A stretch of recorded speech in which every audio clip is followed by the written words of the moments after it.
लंबे अरसे से चल रही है। नादरीन, फजलुर रहमान साहब, क्या अपोजिशन इत्तेहाद का उन्हें सरबराह बनाया जा सकता है? ये कल भी मैंने सवाल उठाया था।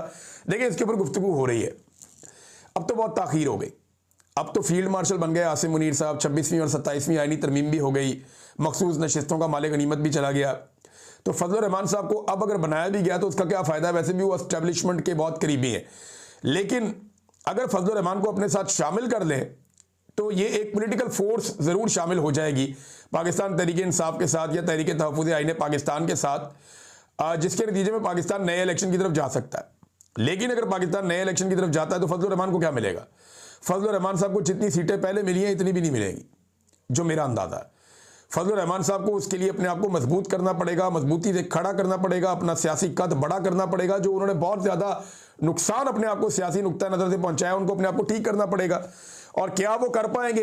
इस अपोजिशन इत्तेहाद में आकर अगर वो मेहनत करते हैं और सच्चे दिल से अवामी राय के लिए निकलते हैं और जिद्दोजहद करते हैं 26वीं 27वीं आईनी तरमीम के खिलाफ, तो फिर शायद फजलुर रहमान साहब की बात बने, अदरवाइज मुश्किल है। ख्वाजा आसिफ साहब का मैं एक इंटरव्यू सुन रहा था, मंसूर अली खान साहब ये इंटरव्यू ले रहे थे। मैंने इसके इंटरव्यू तो पूरा नहीं सुना, मैंने इसके कुछ क्लिप सुने हैं।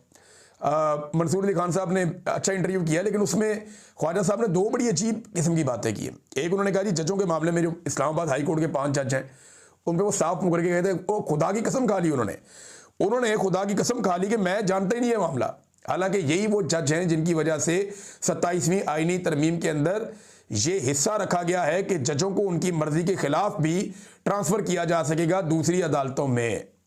अंदाजा करें, ये रखा ही इन जजों की वजह से गया और ख्वाजा साहब मुकर गए कि मुझे पता ही नहीं। ये कैसे हो सकता है कि ना पता हो? पाकिस्तान का बच्चा बच्चा जानता और ख्वाजा आसिफ नहीं जानता कि ये वो जज हैं, 4-5 बड़े जज, जिनकी वजह से ये वाला कानून रखा गया कि इस्लामाबाद हाई कोर्ट को मुकम्मल तौर पे कंट्रोल में लाया जाए। दूसरी एक और उन्होंने गलत बयानी कर दी।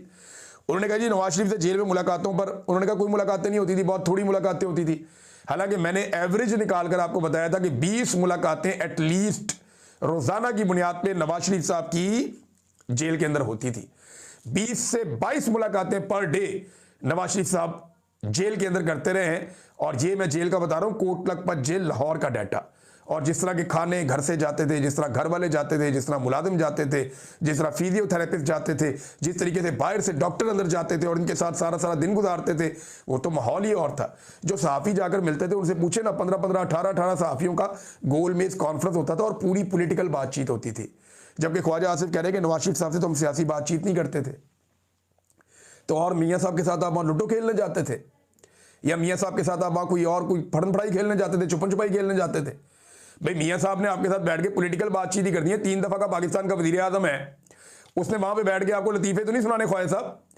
तो ये और अगर उन्होंने सियासी बात नहीं करनी तो फिर तौबा, ऐसा लीडर कौम को नहीं चाहिए जो 3 दफा वजीर आजम भी रहा हो और जब जेल में बंद हो तो वो लोगों को बुला के इधर उधर की बातें करे या मूड अच्छा करने के लिए बातें करे और वो कोई सियासी बात ना करे। फिर तो उसके जेल काटने का भी फायदा कोई नहीं है, फिर तो जेल से भाग जाना, वो जिस तरह मियाँ साहब निकल कर गए वही फिर उनका दुरुस्त फैसला था। नादरीन, एक और चीज़ है और ये बड़ी अजीब चीज़ है, मैं ज़्यादा से ज़्यादा आपके साथ शेयर करूं। भारत को ना थोड़ा इसके बारे में सोचना पड़ेगा। भारत का एक और तैयारा गिर गया और अब जो भारत का तैयारा गिरा है ये एयर शो के दौरान गिरा। जो दुबई एयर शो होता है, बहुत बड़ा एयर शो होता है, उसमें भारतीय जंगी तैयारा एक गिर के जो है वो तबाह हो गया।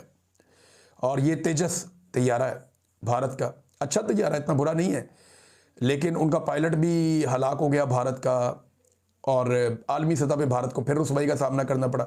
दुनिया भर के पायलट बताते हैं तैयारे ऐसे उड़ते हैं, इंडियन पायलट बता रहे हैं काफ़ी अरसे से तैयारे ऐसे गिरते हैं।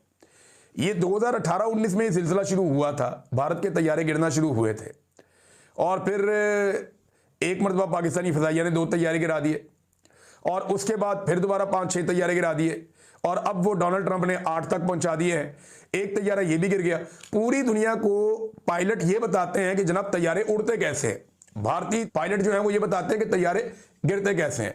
मेरे ख्याल में कोई राहु काल आ गया है इंडियन एयरफोर्स के ऊपर और उन्हें इसका ख्याल रखना चाहिए। इनके तैयारे ऐसे गिर रहे हैं जैसे दूध पीते बच्चे के दांत गिरते हैं और इनको सारे पंडित अपने इकट्ठे करने चाहिए और इकट्ठे करके कोई तरीकाकार निकालें, कोई वहाँ पे कुछ चीज़ करें उनकी, जो भी उनके मज़हब में है, कोई रोला रप्पा डालें, कोई थोड़ा सा कोई सदका सुदका दे, जैसे पाकिस्तान में हम मुसलमान तो ऐसे बोलते हैं, तो कुछ करें वो। उनका बहुत बुरा वक्त आया हुआ है इंडियन एयरफोर्स का, बेड़े ही गर्क हो गया उनका, और एक के बाद एक तैयारा उनका गिर रहा है। तो ये कोई नया वर्ल्ड रिकॉर्ड बन जाए इससे पहले अपने सारे पंडित इकट्ठे करो, और तो कोई हल इसमें बचा नहीं है। या फिर अभिनंदन को पकड़ के उसको कोई उसकी बलि शली दे दे।